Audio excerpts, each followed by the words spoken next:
मंडली गोरदार विठ्ठल श्री ज्ञानदेव तुकाराम संत गजानन बाबा महाराज की जय।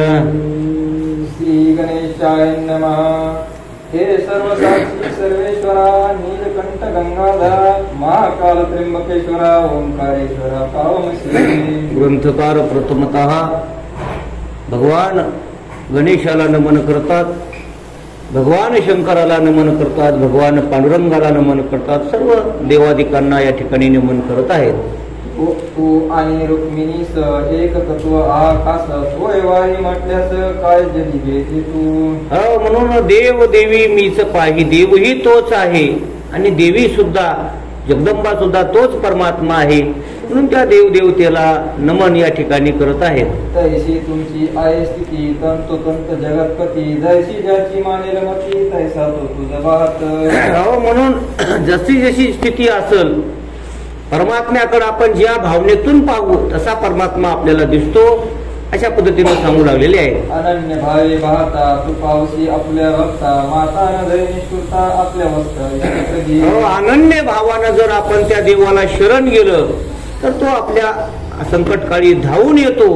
जसं आई लेकरा करता धावून येते त्या पद्धतीने परमात्मा धावून येतो असं सांगतात। तू मी तुझे अजान लेकरो नको माया पातळ करो, तू साक्षात कल्पतरो इच्छा पूर्ण करी हरी। म्हणून मी देवा तुझं लेकरू आहे, म्हणून माझ्यावर माया कमी करू नका, मला सद्बुद्धी द्या, बुद्धी द्या, जेणेकरून मी तुमचं चिंतन करू शकेल असं म्हणू लागलेले आहे। बंकट लाला असता स्वामी समर्थ प्रकार एका गटीत आला ऐसा घडून। म्हणून बंकट लालाच्या घरी शेगाव नगरीमध्ये श्री संत गजानन बाबा राहू लागलेले आहेत।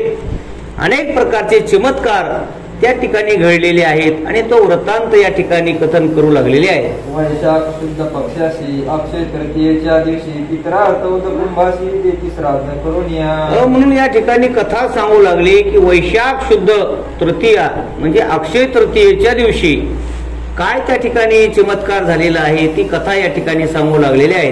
अक्षय तृतीयेचा दिवस वराडातील लोकास विशेष वाटे प्रत्येकास मोठा सण माहिती हा। म्हणून अक्षय तृतीया अक्षय आपण ज्याला म्हणतो ते वराड प्रांतामध्ये खूप मोठा सण म्हणून ते साजरा करतात। आपण जसं दिवाळी दसरा साजरा करतो, जसं गुढीपाडवा साजरा करतो, त्या पद्धतीनं ते अक्षय तृतीयेचा सण त्या शेगाव नगरीमध्ये किंवा त्या भागामध्ये खूप मोठ्या चांगल्या पद्धतीनं साजरा करत असतात।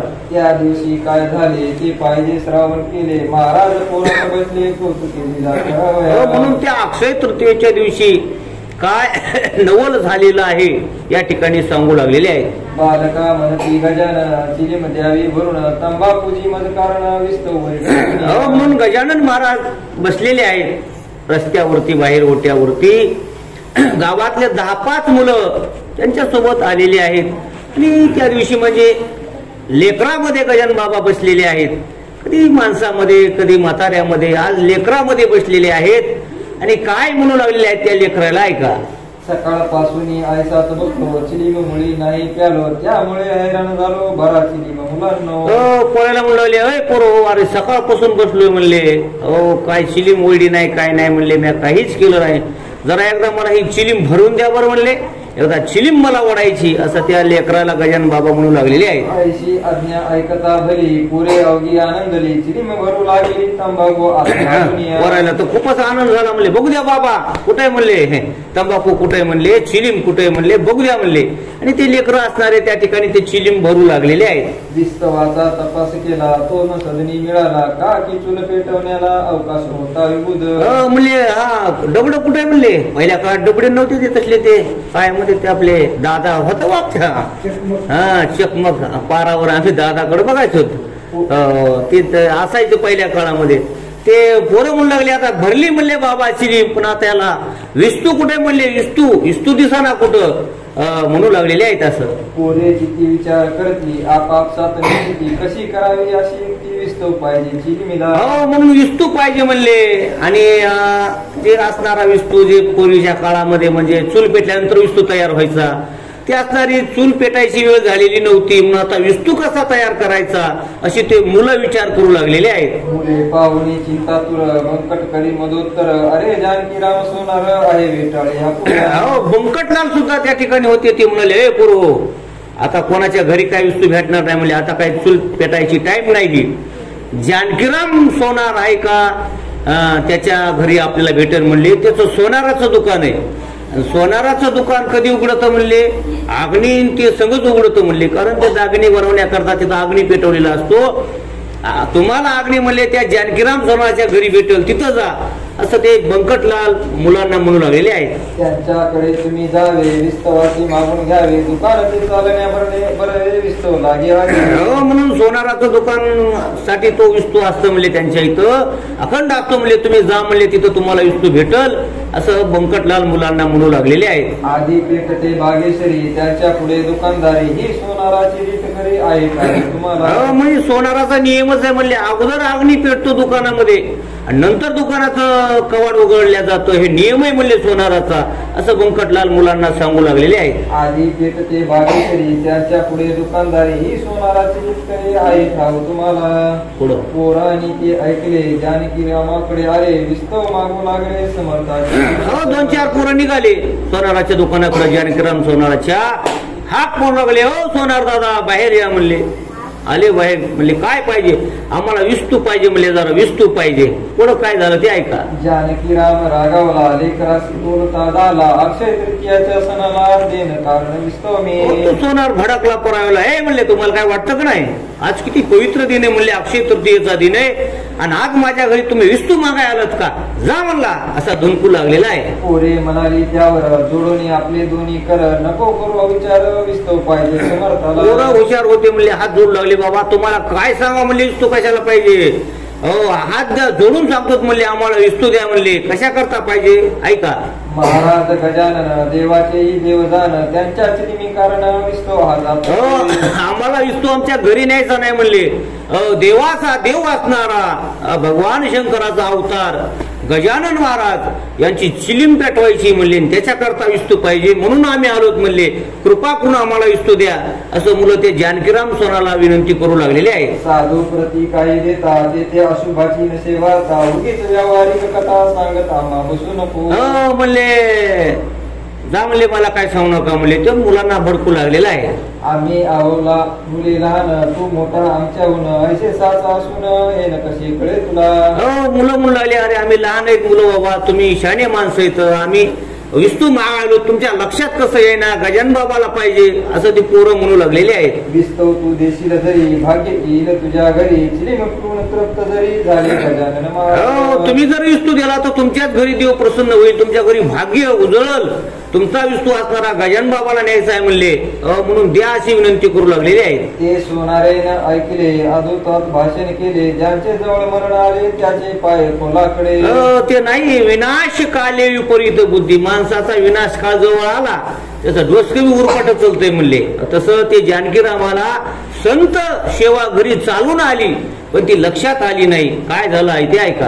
सोनार म्हणे बालकाशी गजानन कशाचा पुण्य राशी त्याची वादराशी सांगू नका. यार कशाचा रे म्हणले ते गजानन पुण्यवान, कुठं योगीन कुठं महात्मा संत हे लोकायला काय कळना म्हणले, कोणाच्या मागं लागते असं तो सोनार. म्हणजे त्याची बुद्धी विपरीत झाली महाराज म्हणले. त्याचं काय झालं आहे ते ऐका पुढं. गांजा तंबाखू पित बसतो नग्न गावात हिंडतो वेड्यापरी चाळे करतो पितो पाणी गटारा. अरे तो गजानन म्हणले कधी कधी नग्नच असतो म्हणले, अंगावर कपडे घालत नाही, कधी कधी गटारातच लोळतो, गांजा काय ओढितो, काय अवस्था त्याची म्हणले काय राहतो असं तो म्हणजे आदवा तद्वा बोलू लागलेला आहे. जात होत नाही त्याला ऐशा वेड्या पिशाला मी साधू मारण्याला नाही मुळीच. अरे त्याला का जातय का कुळ का त्याला गाव आहे का काय म्हणले, कुठून आलेला आहे म्हणले, अशा माणसाला म्हणले मी विस्तू देत नाही म्हणले, जा म्हणले असं तो जानकीराम म्हणू लागलेला आहे. बंकटलाल खुळावला नादी त्याच्या लागला नाही देत विस्तवाला मी तयाची चिलिमिस.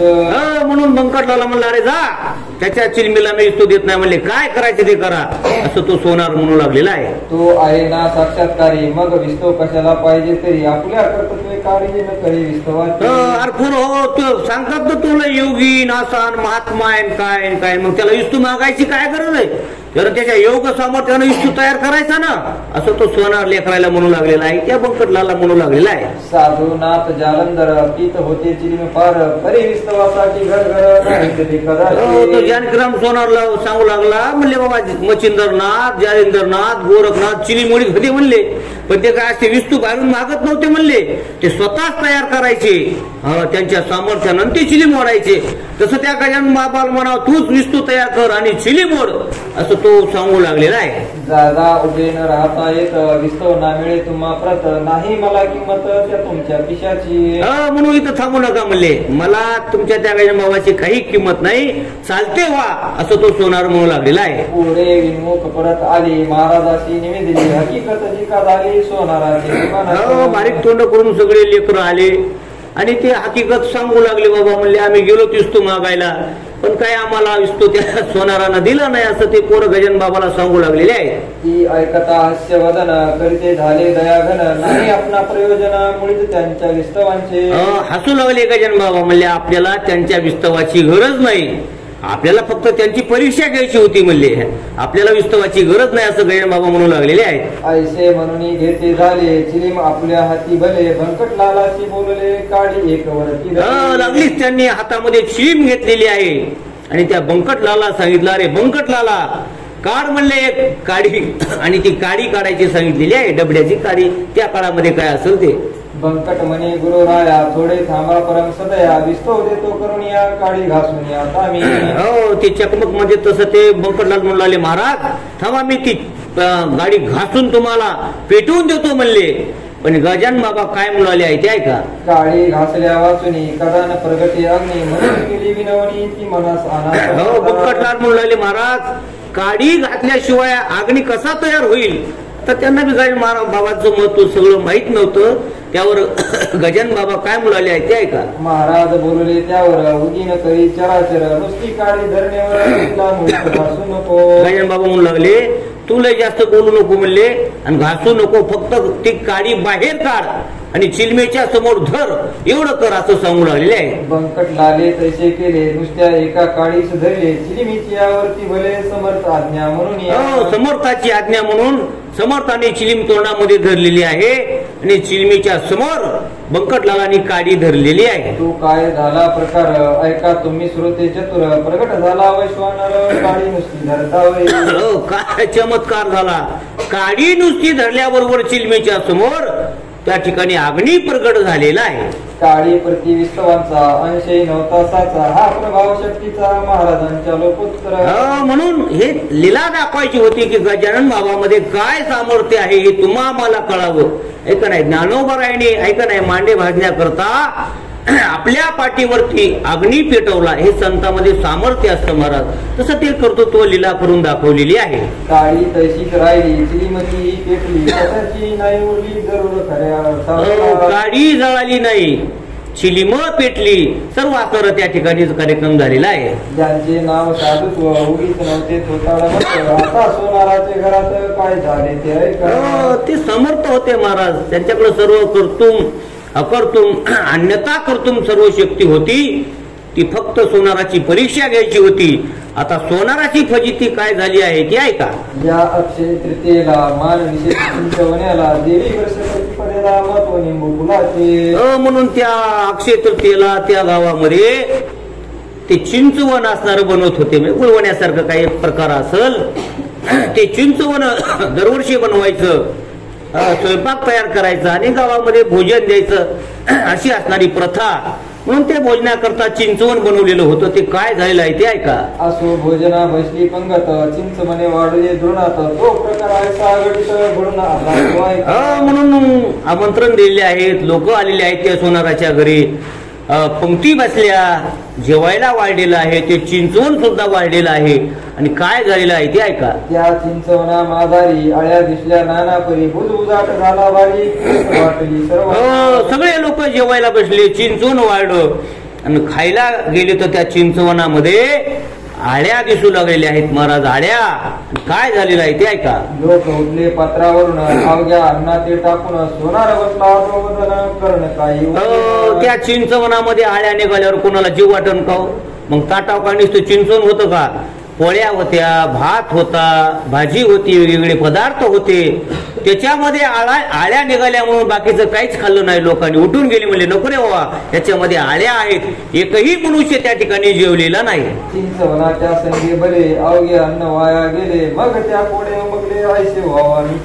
चिंचवनाच्या निमित्तानं बाकीचं सर्व अन्न वाया गेलं, कुणी त्या ठिकाणी जेवलेलं नाही. असा प्रकार त्या ठिकाणी झालेला आहे. मीन साधूची विस्तव दिला, त्याचा प्रत्येक तत्काळ आला. गजाननाचा आघात दिला आणि मग त्याच्या लक्षामध्ये आलं असं कधीच होत नसतं, औंधा कसं काय झालं. मग त्याच्या लक्षात आलं, सकाळी पोर आले होते, गजानन महाराजाला विस्तू पाहिजे होता, मी दिला नाही. त्याचा चमत्कार हा झाला. त्याच्या लक्षामध्ये तो प्रकार आलेला आहे. गजानन जानवी नीर, मी त्या निमित्ताने चिलर. गजानन राजेश्वर, मी त्या भिकारी मान्य. हो, गजानन म्हणजे समुद्र आहे महाराज. मी काहीतरी डबकडातलं पाणी आहे, पण मला त्यांचं महत्व कळालं नाही, म्हणून माझ्यावर असा वेळ आलेली आहे, असं माझ्या प्रसंग आलेला आहे, असं तो म्हणू लागलेला आहे. ते काल यज्ञ गजानन, मी त्या मानिले वेळा पूर्ण. कल्पतरू कारण मी बाबून. हो, म्हणून त्रिकाल ज्ञानी आहेत, ऐका नाही, भूत भविष्य वर्तमान सर्व त्यांना ज्ञान आहे. पण मी त्यांना वेडा समजलो, पामर समजलो, मला लक्षात आलं नाही आणि मी खूप पापी आहे. मग तो त्या ठिकाणी शोक करू लागलेला आहे. गजानन हा चिंतामणी, मी लेखिली गार. गजानन हाय कैवल्यदानी, मी ढोलकी मानी. म्हणून गजानन महाराज हे चिंतामणी आहेत, पण मला ती गारगट वाटली. गजानन महाराज हे कल्पतरू आहेत, पण मला ते बाबळीचं झाड वाटलं, असं त्या ठिकाणी सांगू लागलेले आहे. हाय हाय रे दुर्दैवा, तुला कैसा माझ्या आत्मसंत सेवा होऊन तुझी. हो, म्हणून दैवाला म्हणू लागला, माझं काय दैव, काय माझं दुर्भाग्य आहे. संत सेवा चालून माझ्या घरी आली, पण मी झिडकारलं, माझं नशीब फुटकं हाणून घेऊ लागलेलं आहे. मशी असो हा धिकार, मी भारभूत साचार. जन्म पावलो भूमीवर, दोय पायाचा पशु मी. हो, म्हणून मला जन्म मिळाला, मी 2 पायाचा पशु म्हणले, वाया गेलो जन्माला येऊन, पश्चाताप करू लागलेला आहे. आज माझ्या भाग्यकाळी बुद्धी कशी चळती झाली, सुयोगाची निवडली वेळ आली म्या करे. तळमळ करू लागला, काय योग घडून आलेला होता, पण त्याचा क्षेम झाला नाही, म्हणून तो त्या ठिकाणी तळमळ करू लागलेला आहे. काही असो आता जाऊ, समर्थाचे पाय पाहू, कधी त्यांच्या अनन्य होऊ क्षमा मागावा. चला, काही असो म्हणले, आता आपल्याकडून चूक झाली म्हणले, आपण जाऊ आणि गजानन महाराजांचे पाय घालू, क्षमा मागू, असं त्या ठिकाणी तो म्हणू लागलेला आहे. आयसा विचार करून सवे घेऊन चिंचवणी, बंकट लालाच्या सदनी आला हकीकत. म्हणून त्यानं ते चिंचवण उचललं, महाराज जे नाचलं होतं त्याच्यात आळ्या झाल्या होत्या, आणि ते घेऊन तो बंकटलालाच्या घरी, म्हणजे भजन बाबा ज्या ठिकाणी आहेत त्या ठिकाणी आलेला आहे. अहो शेठजी बंकट लाला, आज माझ्या घरात झाला, पाया चिंचवण्याला आत किडे. हो, बंकटलालला सांगू लागला, आज माझा घात झाला म्हणले. कधी माझ्या घरी आलेली माणसं उपाशी गेलेली नाहीत, पण आज सणाच्या दिवशी हे चिंचवण नाचलं, सर्व लोक असणारे उपाशी गेले, घात झाला म्हणले माझा, असं तो बंकटलाला तो सोनार सांगू लागलेला आहे. मानसे उठली उपोषित, तेने झाला सर्व श्रद्धाघात. हे ऐसे व्हावया करते माझा. हो, माणसं उपाशी गेले, माझं जे श्राद्ध असतं जे अक्षय तृतीयेला, त्याचा ते घात झाला म्हणले, ते पूर्ण झालं नाही, असं त्या ठिकाणी म्हणू लागलेलं आहे. आज सकाळी चिलिमिला, मी नाही विस्तव दिला, पोरे मागत असता मला समर्थाच्या चिलिमित. म्हणून सकाळी पोरं आलती म्हणले, गजानन बाबाला अग्नी पाहिजे होता, पण मी दिला नाही, त्याचा हा चमत्कार आहे, असं तो सांगू लागलेला आहे. त्याचेच आहे हे फळ, चिंचमणी नाचले सकळ. ते ऐकून बंकटलाला बोलू लागला, बंकटलाला म्हणू लागले, असल वा म्हणले. काय बंकटलाला सांगलेले आहे ते आहे का? तुम्ही न चिंचोके पाहिले, ते असतील चिडलेले, म्हणून नाचते झाले चिंचवणी वाटे मला. बंकटलाल म्हणू लागले, ते चिंचोके जे चिंचाचं असतं ना चिंचवण, ते चिंचोके म्हणले खराब झालेले असतील, त्याच्यातच आळ्या असतील म्हणले अगोदर, तुम्ही नीट बघितलं नसेल, तसंच टाकला असेल, असं तो बंकटलाल म्हणू लागलेला आहे. सोनार म्हणे ऐशी शंका, तुम्ही घेऊ नका, नवे चिंच होती दे का, मग चिंचोके इकडे. तो सोनार म्हणाला, बंकटलाल तशी शंका घेऊ नका, नव्या चिचा आणल्या होत्या म्हणजे नव्या चिचा आणल्या होत्या, आज सुद्धा म्हणजे चिचुकेत म्हणले तुम्हाला बघायला. ते काय जुन्या चिंचा नाहीत म्हणले, चांगल्या होत्या, असं तो सोनार म्हणू लागलेला आहे.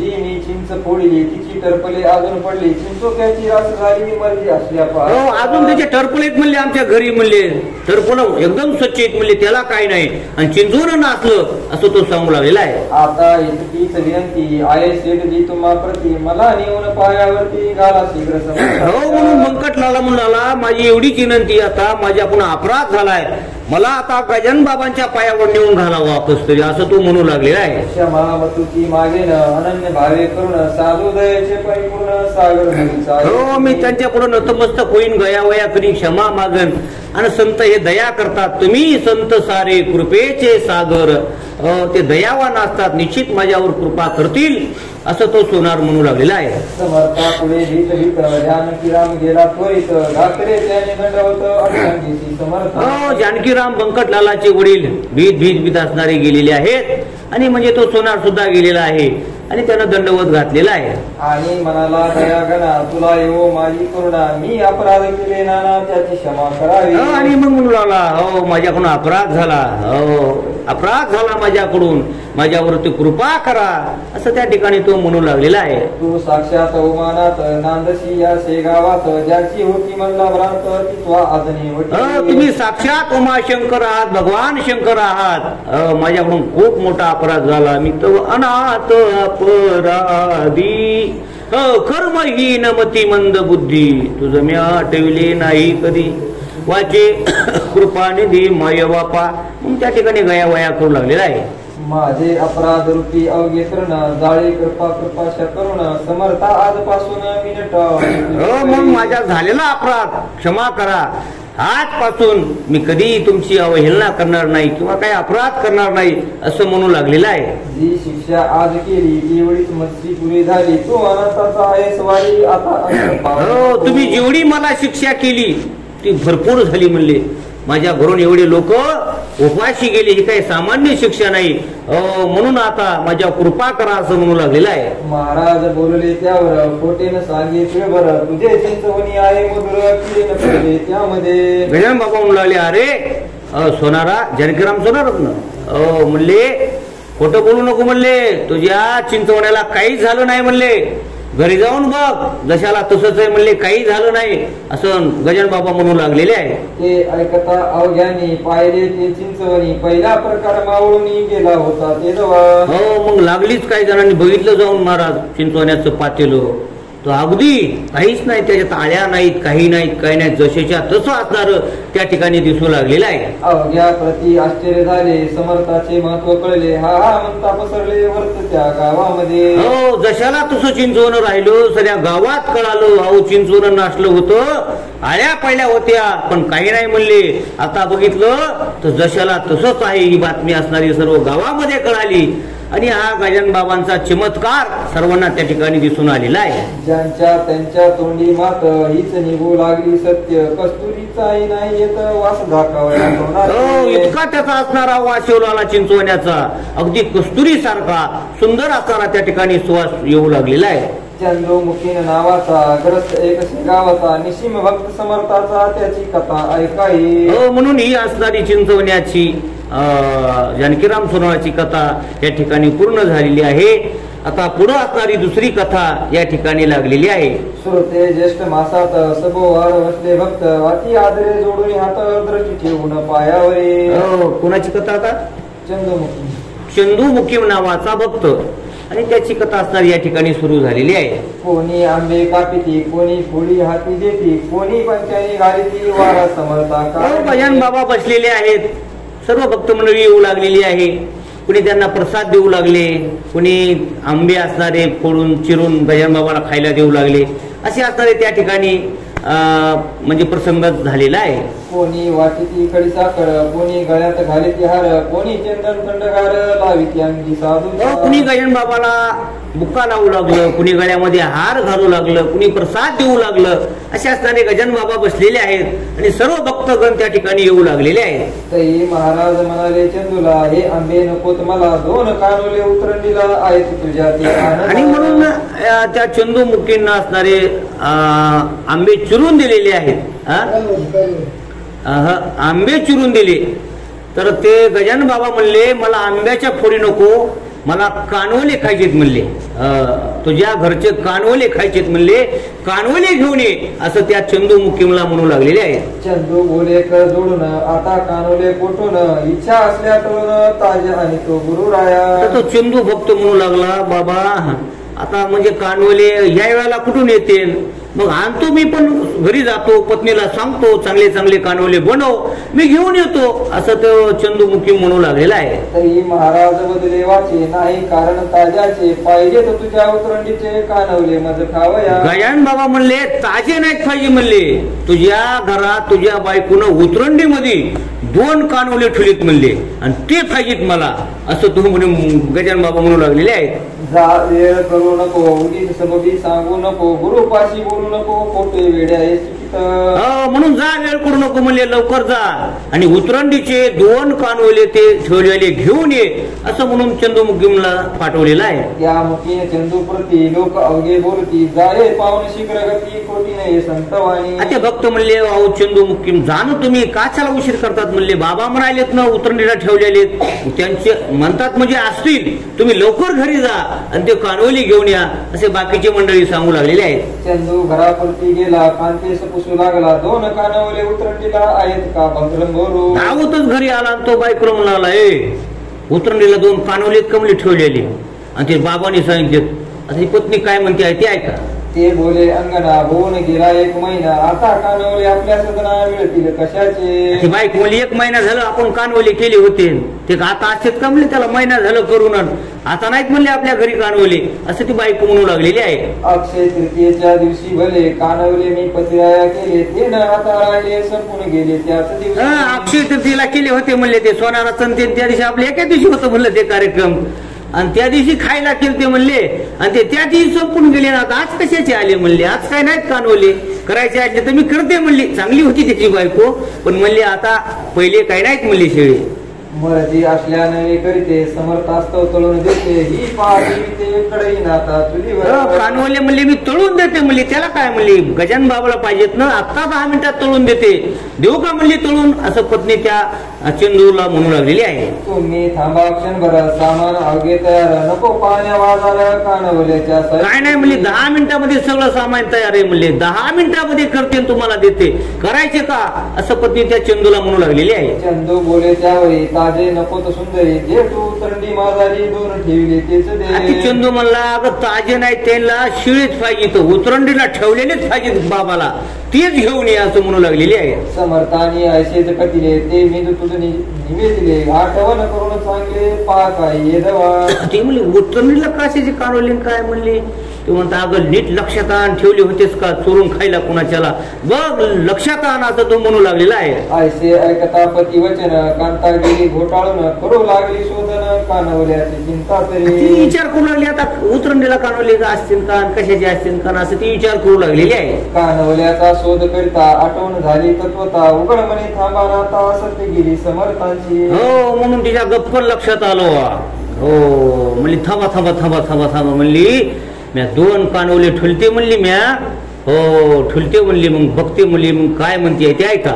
2 कानवले होते उरले, ते मी उतरंडी ठेवले, त्यांचे स्मरण नाही उरले सगळ्या महिन्यात. हो खरे खरे म्हणली, म्या पहिल्याच्या काळात कशाचे फ्रीजन काय आलं ते गाडग्याने ठेवतात लोक काय बी. म्हणली ठुलते बघा म्या 2 कानवले, मह्या काय लक्षात नाही पण गजानन बाबाच्या लक्षात राहिलं म्हणली, बघते म्हणली मी, आता ते तर खराब झाले असते पण बघते म्हणली गाडग्यामध्ये आहेत का नाही. त्यास महिना होऊन गेला, असेल गुरुवावरी आला, ते खाण्याच्या उपयोगाला राहिली नसती. हो आता त्याला महिना झालाय म्हणली, ते माझ्या बी लक्षात नाही, त्याला बुरशी आली असेल, खराब झाली असती पण पाहते म्हणले म्हणून ती गाडग्याकडे गेलेली आहे. ऐसे बोलून तत्काळ उठली, उतरण सर्व धांडोळली, कानवले ते ठेवलेली कळशी होती असणारी ती सरसर उतरण काढू लागलेली आहे आणि त्या कळशीमध्ये असणारे 2 कानवले त्या ठिकाणी दिसलेले आहेत. आता जो पाहिले न्यावून तो दृष्टी पडले तिच्या 2 कानवले ते सुकून गेले होते थोडके. म्हणून बघितले अगदी होते कानवले महाराज, थोडे काहीतरी सुकून गेलेले होते, अगदी जसेच्या तसे त्या ठिकाणी कानवले होते. गुरसा मुळीच नाही आला, श्रोते त्या कानवल्याला, बट्टा संतवाणीला नाही लागला. हो त्याला काही बुरशी आली नव्हती, काही झालं नव्हतं, काही नाही महाराज. संत वाणीला बट्टा लागेल असं संत वचन नसतं महाराज, संतांची वाणी असते म्हणून ती खरीच असते. त्या कानवलीला काही झालेलं नव्हतं. कानवल्या ते पाहून उभयताचे हर्षिले म्हणा धन्य साधू गजानन समर्थ सिद्ध. हो, आनंद झाला त्या दोघा पती पत्नीला. काय साधूचं जीवन आहे म्हणले, काय शब्द आहेत म्हणले, असं त्या ठिकाणी आनंद व्यक्त करू लागलेले आहे. चंदू कानवले घेऊन आला समर्थाशी अर्पिती झाला लोक करती आश्चर्याला त्याच्या कृती पाहून. हो, धावतच असणारा तो चंदू, भक्त असणारा तो कानवले घेऊन आला. लोकांनी बघितलं, लोकांना सुद्धा त्या ठिकाणी नवल वाटू लागलेला आहे. लोक म्हणती गजानन कथित असती त्रिकाल यज्ञ भूत भविष्य वर्तमान याशी अवघे कळत. लोक म्हणू लागले यांना मागचं कळतं, पुढचं कळतं, भूत भविष्य कळो येईल वर्तमान, असं सर्वज्ञ असणारे संत असतात असं लोक म्हणू लागलेले आहेत. चंदूच्या त्या कानवल्याशी सेविते झाले पुण्यराशी रामशबरीच्या बोराशी जीवी झाला भक्ती. आनंदानं ते कानवले खाऊ लागले. जशा पद्धतीनं दृष्टांत दिला प्रभू रामचंद्रांनी शबरीची बोरं जशी आवडीनं खाल्ली त्याच पद्धतीनं आवडीनं तो कानवाला गजानन बाबा खाऊ लागलेले आहे. शेगावच्या दक्षिणेशी चिंचोली गाव परियशी तेथील एक रहिवासी माधव नामे विप्र होता. म्हणून आता माधव नावाचा विप्र म्हणजे ब्राह्मण ही तिसरी कथा लागली. आता चिंचोले नावाचं गाव आणि त्या गावामध्ये माधव ब्राह्मण नावाचे ग्रस्त होते आणि त्यांची कथा आता या ठिकाणी सुरू झालेली आहे. वय ज्यांचे 60वर अवयव झाले क्षीण फार तरुणपणी संसार हेच होते ब्रह्मज्यांचे. म्हणून 60 वर्षे त्यांचं वय झालेलं होतं, वृद्ध झालेले होते आणि त्यांची कथा या ठिकाणी सुरू झालेली आहे. प्रारब्धाच्या पुढारी कोण जातो भूमीवरी ब्रह्मदेव जी का करी अक्षयतेच होय. म्हणून प्रारब्धाच्या पुढं कुणालाही जाता येत नाही महाराज असं म्हणतात. म्हणून प्रारब्ध त्याचं कसं होतं या ठिकाणी त्याची कथा आलेली आहे.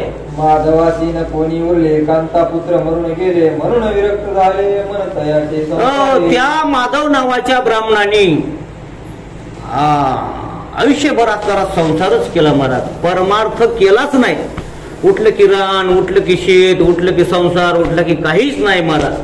हो, करता करता करता त्याचं 60 वय झालं. काय झालं, त्याच्या संसार चांगला सुफळ झाला महाराज, भरपूर संपत्ती कमावली, पण त्याची पत्नी गेली, मुलं गेले, बायका गेल्या, पोरं गेले, घरामध्ये कुणीच राहिलं नाही महाराज, एकटाच राहिला. अशी त्याची अवस्था त्या ठिकाणी झालेली आहे. जी का होती ची जवस्त ती अवघी केली फस्त म्हणे आता माझी गत होईल कैसी देव. म्हणून सगळेच घरातले माणसं त्याच्या हळूहळू एक एक मरण पावले. मग याला वैराग्य निर्माण झालं. आता माझं काय होईल, काय होईल माझं, आता मी एकटाच आहे, काय करू, असं त्याला म्हणजे त्या ठिकाणी वैराग्य पश्चाताप होऊ लागलेला आहे. म्या हमाधुमीचा संसार केला तो आता अवघ्याने मला आठविले कधी नाही तुला अपेक्षा नाही. हमाधुमीचा संसार केला म्हणजे काहीच बघितलं नाही मी दुसरं. संसार संसार संसार केला आणि आता सगळे मला सोडून गेले, मी एकटाच राहिलो आता. जसं त्या आपण भागवतात कथा सांगतोच का नाही, कोणाची, त्या गजेंद्राची. गजेंद्र एकटाच राहिला महाराज, तसा तो एकटाच राहिला आणि काय विचार करू लागलेला आहे ते ऐका. आता माझा वाली कोण दीन दयाळा तुझं वाचून माझे देव. मग माणसाला सगळं कुणी नसले की मग देव आठवतो. हो, तुझा विन कोणा आणि शरण जाऊ नारायणा. आता देवा तूच माझा सोबती आहेस, तूच माझा सखा आहेस, असं तो आता देवाचं चिंतन करू लागलेला आहे. ऐसा अनुताप धरून पोटी शेगावी आला शेवटी गजाननाच्या दुर्वटी हट्ट धरुणी वैसला. म्हणून शेवटी असणारा तो गजानन महाराजांच्या चरणाजवळ आश्रमाच्या ठिकाणी त्या म्हणजे आलेला आहे. आरंभिले उपोषण अन्न पाण्याचे त्यागून वदनी वदे नारायण खंड न पडे. वैराग्य निर्माण झालं महाराज, संसाराची आसक्ती सुटली, काहीच राहिलं नव्हतं पाठीमाग. आणि मग गजानन महाराजांच्या आश्रमाच्या ठिकाणी आला आणि एका कोपऱ्यामध्ये बसलेला आहे. सार्थ असणार त्या भगवंताचं तो चिंतन करू लागलेला आहे. आयशा परी एक गेला दिवस परी नाही उठला तरी महाराज बदले तयार कारणे उचित नसे. म्हणून तो आला, चिंतन करू लागला, अन्न पाण्याचा त्याग केला महाराज. झोपलाय महाराज, तो निचेष्टित झाला. गजानन बाबा त्याच्या जवळ आलेले आहेत आणि त्याला बोलू लागलेले आहेत. हेच हरीचे नामस्मरण कान केले मागे जाण प्राण देहाचे सोडून जात वैद्य बोलवी. मग गजानन बाबा म्हणू लागले, बाबा आता तुला पश्चाताप व्हायलाय, आता तुला देवाचं नाव आठवायले म्हणले. आणि हेच जर तो देवाचं नाम चिंतन जन्मल्यापासून जर करत आला असतास तर तुझ्यावर ही वेळ आली असती का, असं गजानन बाबा त्याला उपदेश करू लागलेले आहे. तरुणपणी ब्रह्मचारी म्हातारपणी करशी नारी, अरे वेळ गेल्यावरही नाही उपयोग साधना. गजानन बाबा उपदेश करू लागले, अरे तरुणपणामध्ये ब्रह्मचारी मी, हो संन्यासी मी, आणि पुन्हा म्हातारा झाला की मला लग्न करायचंय म्हणले, असं जमतं का म्हणले. आणि तशी तुझी गत झाली म्हणले, तरुणपणामध्ये परमार्थ करायचा तू केला नाहीस, आणि आता म्हातारपणी तुला देवदेव आठवायलाय, असं म्हणू लागलेले आहे. जे करणे ते वेळेवर करावे की साचार, घर एकदा पेटल्यावर खूप करणे निरर्थ. जी गोष्ट करायची ती वेळेवर करावी लागते, तरच त्याचा फायदा होतो. घर पेटलंय म्हणले, घर, आणि म्हणले बोलवा JCB, इथं हिर खांदा म्हणले, आणि पाणी निघणं, पुन्हा मोटर बसवायची, पुन्हा इजवायची. तसं नसते म्हणले, घर पेटायच्या अगोदर त्या ठिकाणी पाणी पाहिजे, असं सांगू लागलेले आहे. ज्या कन्या पुत्रासाठी तू केली आटाआटी, ते अवघे केले शेवटी टाकूनिया तुझं. ज्याच्या करता तू रात्रंदिवस संसार केलास, मरमर केलीस, ते सर्व तुला सोडून गेले का नाही, आणि तुला एकट्याच या ठिकाणी राहावं लागत आहे, असा उपदेश करू लागलेले आहे. अशा शेताचे पोषण केले शाश्वत विसरून, त्या कर्माची तुझ लागून फळे भोगणे. म्हणून हे त्या कर्माचं फळ आहे महाराज. संसार करत असताना आपण एवढा संसार करतो, हो काय काय लांड्या लोबड्या करतो, काय काय करतो, कोणाला फसवितो, कोणाला बुडवितो, आणि त्याचंच असणारं फळ पुन्हा हे म्हातारपणी भोगावं लागतं. आपण म्हणतो पुढच्या जन्मी, नाही नाही, आता या कलियुगामध्ये तसं नाही, आता ह्या जन्मी करायचं आणि ह्या जन्मी भोगायचं, असं या ठिकाणी सांगू लागलेले आहे. ती फळे भोगल्या विना सुटका तुझी होईना, देहा टाकून हट्टीपणा विवेक काही करी. आता तू जेवढं काही पाप केलंस ते सर्व तुला आता या जन्मामध्ये भोगायचं आहे, आणि मग तुझी सुटका होईल, असं गजानन बाबा म्हणू लागलेले आहे. ते न माधवे ऐकले हट्टाशी ना सोडले, यत्ने लोकांचे वाया गेले त्याशी भोजन घालणे. लोक म्हणू लागले बाबा जेवण करा म्हणले, आता लय नका हट्ट करू म्हणले, आता जे झालं ते झालं म्हणले, आता काय आता खाणं पाणी खा म्हणले, देवाचं चिंतन करा. हे मला नाही नाही नाही नाही म्हणले, आता मी अन्न पाणी खाणार नाही, काय नाही म्हणले, आता देवाचं चिंतन करणार आणि माझा प्राण सोडून देणार, मी अन्न खाणार नाही, असं लोक विनंती करू लागले. पण तो काय अन्न सेवन करत नव्हता. ते गावाचा कुलकर्णी करू लागला विनवणी, भोजनास चला सदनी अन्न विना राहू. शेगाव नगरीचे कुलकर्णी पाटील त्या वेळची विनंती करू लागले, अहो तुम्ही फार दुरून आलात, चिंचोली गावून आलात, असं म्हणजे उपाशीपोटी तुम्ही साधना करू नका, काहीतरी खा, आमच्या घरी चला, जेवण करा, पुन्हा नामस्मरण करा. पण तो नकार देऊ लागलेला आहे. तेही म्हणे माधवाला नाही पटले तसाच बसला, समर्थाच्या सानिध्याला नाम घेता हरी. नाही नाही म्हणले, आता तुम्ही सगळे घरी जा, आता मी असंच असणारं देवाचं चिंतन करणार आहे म्हणले, कुणी आता मला विनंती करू नका, असं तो म्हणू लागलेला आहे. रात्र झाली 2 प्रहर, तने आक्रम गेले अंबर, निशीचा तो शब्द किरळ होऊ लागला वरच्या. लोकांनी विनंती केल्या, शेवटी आता नाईलाज झाला, लोक रात्रीची वेळ झाली, आपण आपल्या घरी गेले, आणि मग रात्रीच्या 12चा प्रहर झाला महाराज. चांगली असणारी रात्र त्या ठिकाणी झालेली आहे. आसपास कोणी नाही, ऐसे पाहून गेले काही, कौतिक ते लावला स्वामी गजानन. हो असणारा हा एकटाच आश्रमाच्या कोणत्यामध्ये एकटाच झोपलेला आहे. किर्र असा रात्रीचा आवाज येऊ लागलेला आहे, आणि गजानन बाबांनी काय चमत्कार केला, एक अकराळ विकराळ असं रूप धारण केलं महाराज, आणि त्याच्या जवळ गेलेले आहेत. रूप धरिले भयंकर, दुसरा यमाजी भास्कर, हा पसरून माधवावर धावून आले बक्षा. यमाचाच अवतार घेतला, काळच होऊन त्याच्या समोर गेले, आणि हा करून त्याच्यावर उडी मारलेली आहे. तेने माधव पळाला, घेऊन आपला जीव भला, धडकी भरली चित्ताला, छाती उडे धडधड. माधव झोपला, ताटकन उठला, म्हणला बाबा बाबा बाबा भूत आलोय का, काय काळ आलाय, काय आला. जीवाच्या भेण्या तो असणारा पळत सुटलेला आहे. बुडबुडा आला तोंडाशी, शब्द फुटेना वाचेशी, ऐसा पावन स्थितीशी समर्थ धरले. भूत भूत भूत त्याला म्हणता बी ना, मला तोंडाला फेस आला, बुडबुड आला, तसंच असणारा तो पळू लागलेला आहे. आणि बोलले गरजून, हेच का ते तुझे धीटपण, तू काळाचे भक्षदान असाच खाईल काळ तुला. आणि मग गजानन बाबा म्हणले, हे का तू वैरागी म्हणले, मी भाकर खाणार नाही ना, असाच राहणार आहे, कंपवायलाच म्हणले, मग आता तुला मरायचं आहे ना, आता बसलं म्हणले, इथं आता काळ येऊ, वाघ येऊ, काय येऊ, हे का नाही, तू का पळायलाच म्हणले, हे तुझं वैरागी का, ही भक्ती का, असं गजानन बाबा पुन्हा प्रगट होऊन त्याला बोलू लागलेले आहे. त्याची चुणूक दाखविली, पुढची स्थिती जाणविली, तेथे पळाया नाही उरली यमलोकात जागा.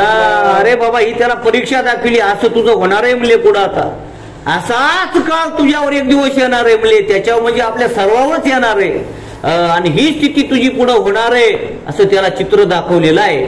माधव ऐसे एकता झाला विनय बोलता यमलोकाची नको वार्ता तेवढी माझी टाळा हो. बाबू मला ते यम लोकांचं नावच काढू नका, मला मरण म्हणलं की लयच कस तरी होते म्हणले.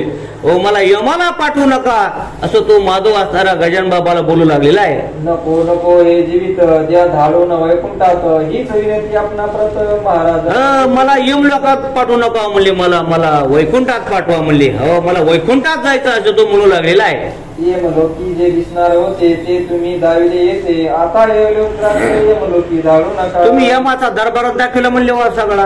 हो काय ते हाणायले तन मारीती तोडीती झोडीती निष्ठुर ते सगळं चित्र बघितलं. अग्नीचे खांबन ते कुंडन हे ते बाबा बाबा बाबा ते नकोच म्हणले. मला तुम्ही जिवंतपणेच नरक दाखवलाय म्हणले. आता मला तुम्ही इकडं पाठवा म्हणले, वैकुंठाला पाठवा असं तो माधव म्हणू लागलेला आहे. माझ्या पातकांच्या राशी आहेत जरी बहुवशी परी जाळणे तुम्हाशी नाही मुळी. बस मी आता पापी आहे, मी तर अनाथ अपराधी अनंत अपराध केलेत. पण बाबा तुम्ही माझे अपराध सर्व नाहीशे करा आणि मला वैकुंठाला पाठवा असं तो म्हणू लागलेला आहे. काही सुकृत पदरी होते म्हणून पाहिले तुम्हा ते संत भेटीच्या लावते यमलोकनाथ. काहीतरी माझं पूर्व पुण्य होतं म्हणून मी तुमच्या समोर आलो, तुमचं दर्शन झालं. आता तुमच्या दर्शनानं माझा उद्धार करा असं तो म्हणू लागलेला आहे. ऐसे ऐकता भाषण समर्थ केले हर्षवदन महापती ती पावन साधूचा करीती की. म्हणून आनंद झाला. गजानन बाबाला आनंद त्या ठिकाणी झालेला आहे आणि त्याची काय स्थिती केलेली आहे. श्रीमन्नारायण नारायण ऐसेच माधवा करी भजन जवळ आले तुझे मरण कापी राहू नको. म्हणून त्याला मंत्र दिला श्रीमन्नारायण नारायण श्रीमन्नारायण नारायण नारायण हे मंत्राचा जप कर म्हणले. आता तुझं मरण जवळ आले म्हणले, आता तोपर्यंत तू हा जप कर असं त्याला सांगितलेलं आहे. किंवा अजून वाचण्याची आशा आहे तुला साची ती असल्यास आयुष्याची वाढ तुझ्या करीतो मी. का सांग म्हणले तुला जगायचंय का अजून संसार करायचा म्हणले तुला, तसं असलं तर सांग म्हणले तुझं आयुष्य वाढवण्याची ताकद माझ्यात आहे म्हणले. तुला आयुष्य वाढवून द्यायचं का अजून काय 100 वर्ष तुला जगायचंय का असं विचारू लागलेले आहे. माधव म्हणे गुरुराया नको मला आयुष्य सदया ओपटी प्रपंच माया त्यात पुन्हा होऊ नका. हो आता नको म्हणला, आता इतक्या वर्ष संसार केला 60 वर्ष संसाराचा अनुभव घेतला, आता मला त्या मायेमध्ये गुरफटू नका असं तो म्हणू लागलेला आहे. तथास्तु ऐसे महाराज बदले तुझे मागशी ते मी दिले आता तुला नाही उरले जन्मासी भूमीवर. तथास्तु म्हटले बस तुझं मागणं मी पूर्ण केलेलं आहे. आता तुझा हा शेवटचा जन्म आहे, पुन्हा तुला या ठिकाणी येण्याचं काम नाही.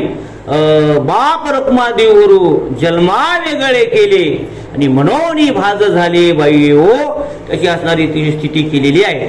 ऐशा रीती दोघांचा संवाद गुप्त स्वरूपाचा झाला त्यावर नन्यावाचा नाही माझी समर्थ. म्हणून हा गुप्त संवाद झाला महाराज. त्याला स्वप्नामध्ये झाला म्हणा की कसा म्हणा हे कुणालाही कळालं नाही. त्या दोघांमध्ये तो संवाद झालेला आहे. लोकीचे देवभान माधवाचे निमाले जाण कित्येक बोलू लागले जन उपाशी फिरले मस्तक. म्हणून आता तो त्याचे थोडे दिवस राहिलेले होते. आता त्यानं मग काय केलं, मग त्याची ती अवस्था तशी झाली. भजन करायचा महाराज, वेड्यासारखा राहायचा. लोक म्हणायचे हे जेवणा म्हणले आणि ते त्याला जेवण नाही म्हणते मस्त फिरले म्हणले, आता बिघडले म्हणले ते, आता ते कसं बी येड्यावणी करायले असं लोक म्हणू लागलेले आहे. म्हणून वेळेचार करे जन कल्पना नाना परे उठ्या झाल्याच्या अवसरी किती निवडून आता आपण आपल्या पद्धतीनं लोक काही त्याला म्हणू लागलेले आहेत आणि त्याच्यामुळे त्याचा फॅट बसलाय म्हणजे बायको मेली पोरं मेले त्याला फॅट बसलाय येड्यावणी करायले असे लोक आपण आपल्या पद्धतीनं बोलू लागलेले आहेत. असो माधवाचे देहावसान समर्थाधीन झाले जाण चुकले त्यांचे जन्म मरण. काही काळानं असणार काही कालांतरानं त्याचं या जन्मातून सुटका झालेली आहे. तो मरण पावलेला आहे आणि बस त्याला त्या ठिकाणी वैकुंठ धाम प्राप्त झालेला आहे. असो एक वाक्य समयी झाली समर्थाची इच्छा झाली ती त्यांनी निवेदिली आपल्या शिष्य वर्गाते. म्हणून समर्थांना स्वामी गजानन महाराजांना एक इच्छा निर्माण झाली महाराज आणि ती सर्व शिष्यगणांना त्यांना सांगितलेली आहे. काय इच्छा आहे ती ऐका. वैदिक ब्राह्मण बोलवा मंत्र जागर येथे करावा वेद श्रवणे देवदेवा आनंद होतो अतिशय. गजानन बाबा म्हणू लागले काय करा म्हणले, आता उद्या परवा दिवशी ब्राह्मण मंडळी बोलवा म्हणले, वैदिक ब्राह्मण मंडळी त्यांना यथेच्या भोजन घाला, त्यांच्याकडून पूजा मंत्र तंत्र या ठिकाणी करून घ्या म्हणले, असं गजानन बाबा सर्व भक्तांना सांगू लागलेले आहेत. पण एक वेळी बर्फी खवा, भिजल्या डाळीच मीठ लावा, 1-1 रुपया ते द्यावा घनपाठी ब्राह्मण. म्हणून सर्व ब्राह्मणांना 1-1 रुपया दक्षिणा द्या म्हणले आणि सर्व असणारं चांगल्या प्रकारचं यथेच्य भोजन त्या ब्राह्मणांना द्या, असं गजानन महाराजांनी इच्छा प्रकट केलेली आहे. ऐसे भाषण ऐकले शिष्य विनू लागले, ऐसे वेदिक नाही उरले या आपल्याचे गावी. ते शिष्य मंडळ म्हणू लागलं, बाबा आपण कार्यक्रम करू, काय हरकत नाही, पण आता आपल्या गावामध्ये ब्राह्मणच राहिले नाहीत म्हणले आणि ते वैदिक ब्राह्मण तर राहिलेच नाहीत असं म्हणू लागलेले आहे. सांगाल तो करू खर्च, परी अडचण आहे हीच, ब्राह्मण मिळविण्याची साच आमचा उपाय. आम्ही सर्वजण मिळून खर्च करू म्हणले ते, पण ब्राह्मण कुठून आणायचे म्हणले एवढी जीव घालायला, ही अडचण एवढी म्हणले, कसं करायचं ते सांगा. महाराज म्हणाले त्यावरी करा उद्या तयारी, ब्राह्मण धाडले श्रीहरी तुमच्यावर तुझेला. बाबा म्हणून आले तुम्ही तयारी करा म्हणले, ब्राह्मणाचं मी पाहून घेतो म्हणले, देव असणारा पाठवून देईन, तुम्ही फक्त ब्राह्मणाच्या भोजनाची तयारी करा असं गजानन बाबांनी सांगितलेलं आहे. मग काय विचारता अवघे हसले तत्वता, झाली तयारी हा म्हणता ₹100 झाले जमा. म्हणून म्हणले बाबा उद्याच्याला आपल्याला बाबांनी सांगितले ब्राह्मण भोजन करायचे, चला घ्या, कोणी रुपया 2 रुपये, त्या काळामध्ये 1800चा काळ, 8 आणे 4 आणे 10 पैसे असे 100 रुपये त्या ठिकाणी गोळा झालेले आहे. सामान सर्व आणले, चंदनाचे उठे केले, हात केसर काढले, तैसा आणखी कापूर. म्हणून सर्व असणारं सामान आणलेलं आहे आणि सुंदर प्रकारचं त्या ठिकाणी स्वयंपाक बनवलेला आहे. 2 प्रहारचे समयाला ब्राह्मण आले शेगावला, जे पदकर्म जटेला जाणत होते उद. अचानक असणार माध्यान्हाच्या समयी 2 प्रहाराला असणारे ब्राह्मण अचानक त्या गावामध्ये म्हणजे आलेले आहे. थाटात वसंत पूजा झाली, ब्राह्मण मंडळी आनंदली, दक्षिणा घेऊन गेली अनन्य ग्रामा. वसंत पूजा त्या ठिकाणी त्यांची झालेली आहे, यथेच्या त्यांचं भोजन झालेलं आहे, त्यांना दक्षिणा दिलेला आहे आणि ब्राह्मण मंडळी वाट सुद्धा लावलेली आहे. संतांच्या जे मनी येत ते पूर्वी रमानात, कमी पडेल किंचित ऐसा प्रभाव संतांचा. संतांच्या मनामध्ये जे आलं ते परमात्मा त्यांचा संकल्प पूर्ण करत असतो, असं म्हणजे संतांचं ब्रीद आहे किंवा देवाचं ब्रीद आहे आणि संतांचं सामर्थ्य आहे. बंकटलाल प्रतिवर्षी व्रत हे चालवी अतिहर्षी, अजून परिशे गावासी वंशज त्यांचे. म्हणून आज सुद्धा त्या वसंत पंचमीला ते ब्राह्मण मंडळींना